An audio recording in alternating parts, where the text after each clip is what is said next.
Have you ever looked back on your life and realized that an entire chapter was preparing you for something you couldn't see at the time? I've been thinking about that a lot lately. I've been living my human design experiment for about 9 years now, and one thing I've learned is that there's a huge difference between understanding your design and actually living it. When I first discovered human design, I wanted to know everything. Every gate, every channel, every line. I thought if I understood enough, then I'd finally know what to do with my life. But that's not what happened. What human design really taught me was how to trust myself. And honestly, that's taken a lot of years. As I've been reflecting on the last 15 years of my life, I keep coming back to the idea of building a foundation. For those familiar with human design, this period lines up with what many associate with the Saturn return. Whether you see it that way or not, that's exactly how it felt for me.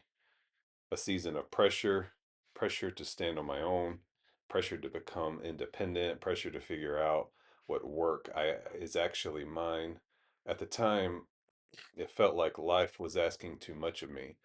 Looking back, I think it was asking me to become someone who could stand on their own foundation instead of someone else's expectations. My background is in reliability engineering, and I can't help but see the parallels. In engineering, reliability isn't about forcing a machine to work harder. It's about understanding the conditions where it naturally performs best. The longer I've lived my human design experiment, the more I've realized that maybe the same is true for us. Maybe reliability as a human being isn't about becoming more reliable for everyone else. Maybe it's about becoming reliable as yourself. Can I trust my own decisions? Can I trust my own timing? Can I trust my strategy and inner authority when my mind is screaming for certainty?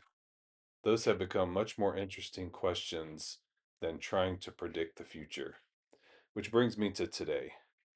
I'm just about 3 years away from what human design calls the Uranus Opposition. People often describe it as a shell cracking, a time when the life you've built begins to open into something completely new. I don't know exactly what that will look like for me, but for the time, for the first time in my life, I feel ready. Not because I have everything figured out, but because the foundation feels solid. The trust I've built over these last 9 years isn't based on theory anymore. It's based on experience. And I think that's what this next chapter is asking for me. Not to become someone different, but to stop hiding the person I've been becoming all along. Maybe that's what the experiment has always been about. Not finding yourself, learning to trust the self was there from the beginning. Thanks for being here, and if you're on your own human design experiment, I'd love to hear where you are in your journey. I'll see you in the next video.